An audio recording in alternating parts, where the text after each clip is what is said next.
Cinderella's story. Sabrina says that Harvey's gonna be here any minute to take her to the costume ball. So she uses magic to make herself wear various outfits, starting with an outfit like Marie Antoinette, referencing an early Madhouse story. It's weird that she calls a non-blue dress a Cinderella costume. I suppose the shape's all that matters to her. Since when do teenagers go to costume balls? She tries to go to Harvey, and Hilda warps in front of the front door to stop her. She tells her that it's Demon's Eve. Why did she wait so long to tell her this? Zelda warps here and tells her that this is the night where strange things happen to a witch's power. Why did they both wait until evening to tell her this? Ambrose also could have told her. Why don't they temporarily remove her powers? Why doesn't she do that to avoid any problems? Why does this day even happen? Hilda warns her to come home before midnight, and she kisses Hilda's face and greets Harvey after all. He compliments her looks, as I'm really relieved that Hilda actually let her go with Harvey instead of forcing her to stay inside. Veronica and Archie annoy me with their voices. I'm forced to assume that Archie's using blanks, but even blanks can still kill you at point-blank range. How does Archie's costume fit his personality? Zelda finds out they're on Greenwich savings time, so witching hours starts at 9. You'd think that every witch would temporarily remove their powers to avoid their magic bothering them at times like this. They don't even have to try to use their magic for this stuff to happen. Sabrina makes the car go upside down for a bit, by accident, and Harvey somehow says it's the car's fault instead of freaking out. It's sweet of Zelda to say that to her, Sabrina's still a little girl. She decides to find Sabrina and warn her when obviously she'd have figured it out by now. Conveniently, now her magic works properly when she flies out the window and opens it. Sabrina says in front of Harvey that it's the de-witching hour and wants to leave, and starts floating in front of him. He says that first she doesn't want to dance, and now she does. It is smart of her to tell him to take her home right now. I guess Grundy's just like Hilda specifically to make fun of Hilda. Because what a coincidence. Somehow, while Archie and Jughead aren't suspicious of someone flying on a broom, Weatherby just says he didn't see that. Grundy says this must be a nightmare, apparently being mistaken for Hilda. Wait, how did Sabrina realize that it was Miss Grundy from so far away when Grundy was disguised as Hilda? It even kind of resembles her. She uses magic so that Grundy can't see because of her hat, and Harvey can't see either. She uses magic to bring Grundy into the car with Harvey. They wonder what's going on here, and Zelda talks to Sabrina, as I start to wonder why, well, her aunts really don't want to freak people out by having them witness Sabrina get warped back home, or witness them warped in front of Sabrina. But they don't say that, so it's confusing. Sabrina wisely decides to stay in bed, and something bad still happens to her. I was still smiling at this episode, but I really find the premise forced. A bunch of witches would combine their magic to get rid of the de-witching hour, even if it was a product of a witch's curse, the only possible explanation. You'd think they'd be experienced enough after centuries to have a procedure in place in case this kind of thing happens, where they temporarily get rid of their powers to avoid any magic screw-ups. Somehow they don't even have to try to use magic to cause them to happen. It is a relief that the plot was actually original, because the title Cinderella's story made me expect a full rip-off of Cinderella, which would be pointless and lazy. Instead, it just had to do with Sabrina's Cinderella costume for a costume ball that some teenagers were going to, apparently. It was surprisingly smart of Sabrina to decide to go home as soon as de-witching hours started. But you'd think she'd have been warned about it in the morning.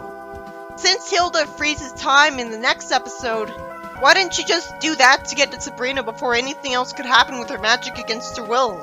For all she knew, Sabrina might have gotten killed and she had to hurry. She was just too panicked to think of it, apparently.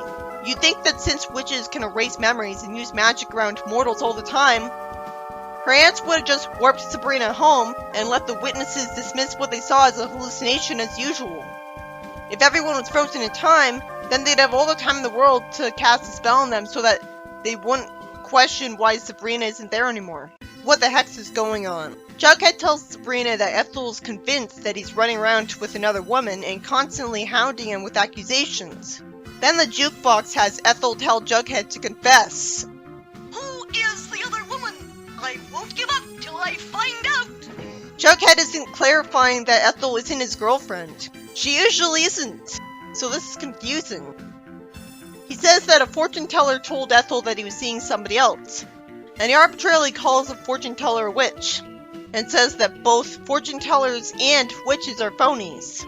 Somehow, Hilda heard Jughead say that. She freezes time, except for Sabrina, and says that one more crack about witches and he's had it. It's forced that Jughead tried to insult witches as phonies, yet again. Or even once. Witches aren't relevant anymore. It's not the Salem witch trials. Everyone already quote-unquote knows that they don't exist, so him saying witches are phony will be redundant in his eyes. And yet the whole plot is going to happen because of it. When Jughead insults witchcraft, which maybe could have been justified if the fortune teller told him, "I'm a witch," and so that's why he didn't believe her, Hilda sends a bunch of records at his head, which logically would injure or kill him. She casts a spell on him to make each word spoken come to pass. Logically, Sabrina would just instantly undo the spell, and if somehow she can't undo the spell, you'd think she would warp Hilda to her and brainwash her into deciding to undo the spell. Pop angrily asks who's gonna pay for this mess. I've seen witches zap up money just fine before in the comic. Cartoonishly, Pop actually fights with Jughead in a dust cloud out of nowhere. Sabrina uses magic to send water at him, and he says he doesn't know what came over him and it must have been something he ate. So, it was actually justified by magic. Jughead says something that causes a brick wall to try to fall on him, and Sabrina saves his life. He wants to head straight home before something else happens. You'd think that since he's catching on that it's a strange day, she'd tell him to shut up, and he'd obey. He says after seeing a fish out of water that must be a nightmare. He freaks out, and Sabrina promises not to leave him, so Ethel thinks she is the other woman and cries. Why would a fortune teller tell Ethel a lie that would upset her? That's the opposite of how psychics work. Unless this was what she saw, and she didn't see the context.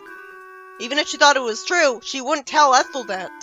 Jughead almost gets opened up and swallowed by the ground after he wishes that would happen. Ethel says that she was just jumping to a silly conclusion, just to immediately assume the worst when Sabrina has her hands on his shoulders, naturally.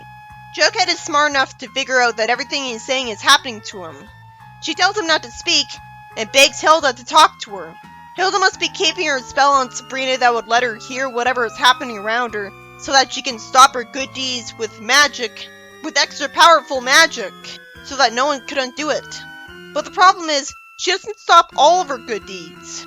Sabrina lies that she's gonna talk to a specialist for him, and wastes my time trying to reason with Hilda instead of brainwash her. Jughead sees smoke come out of a phone booth, and then gets attacked by a mummy in a tomb, lampshading that he should learn to keep his big mouth shut.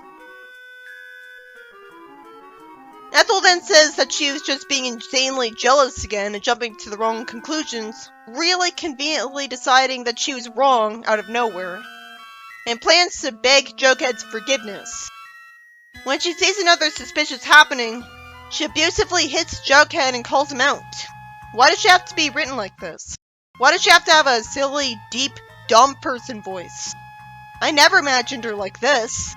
She's lucky that this show has her dating Jughead. Or maybe she's just a self-proclaimed girlfriend, I'm not really sure. He's not talking like she's wrong. She got a victory, so I would expect better writing for her than this. She sees what's really going on with Jughead, and actually believes Sabrina about it right away, and asks her if she could ever forgive her. So she tells Ethel to make sure he doesn't talk for another hour.